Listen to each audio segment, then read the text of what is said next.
Aktor sekaligus YouTuber Denny Sumargo digugat secara perdata oleh mantan manajernya, Ditya Andrista.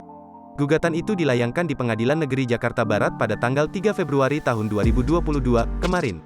Denny Sumargo digugat Ditya atas dugaan wan prestasi senilai Rp880 juta dan telah terdaftar dengan nomor perkara 63 PDT, G, 2022 PNJK, BRT.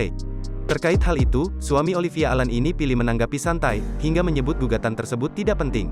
Pria yang akrab disapa Densu itu yakin Ditya lah yang akan menyandang status sebagai tersangka.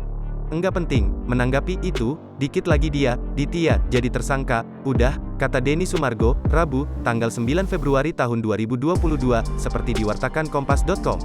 Lantaran ia lebih dulu melaporkan Ditya ke Polda Metro Jaya atas kasus dugaan penggelapan dan pemalsuan surat. Laporan itu telah diserahkan pada pihak kepolisian pada September tahun 2021, lalu. Ia turut menginformasikan perkembangan laporannya yang kini sudah berjalan.